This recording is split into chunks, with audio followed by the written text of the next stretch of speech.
Ito guys, 2 weeks before ng bago manyuin si Okasan o ma-admit sa hospital. Oo guys, sinamahan namin siya dyan ni Papa na magpa-check up. So, ayan, dalawa naman kami lagi guys ni Papa pag pinapa-check up si Okasan.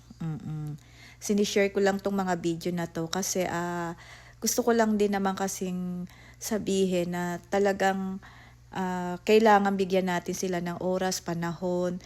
Kasi ano na rin sila kumbaga magulang sila ng asawa natin. So kailangan mahalin din natin sila na tulad ng pagmamahal natin sa magulang, 'di ba?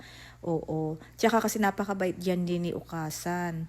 So napansin ko niyan guys, pareho kami ng damit. So sinabi ko kay Okasan, tumingin lang siya sa akin, sabi niya oo nga Niwi-wait namin niya si Papa kasi bumili siya ng gamot. So, ayan guys, pagdating namin sa bahay, ayan, kailangan na rin namin umuwi kasi kailangan na rin magpahinga ni Okasan. So, kung mapapansin nyo guys, ako yung nagbubuhat kay Okasan dyan kasi kagagaling lang din ni Papa sa hospital niya nung time na yan. Dahil mayroon siyang vertigo ba yun? O mas malala kasi siya sa vertigo guys Oo, kaya sabi ko, ako na lang magbubuhat Papa, okay lang. Kayang-kaya ko yan si Okasan. Buti malakas-lakas pa ako no. And then maliit lang din naman si Okasan. And then yung gabi na yun guys, birthday na ni Okasan. So pinag-blow lang namin siya ng cake. So ayan guys, tuwang-tuwa siya. Arigato.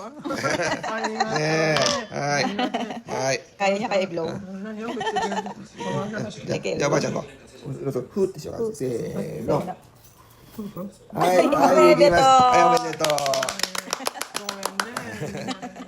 めでとうたくさん食べれないけどさ一口だけちょこっとだけ食べてみようかちょっと口入れてみる甘いの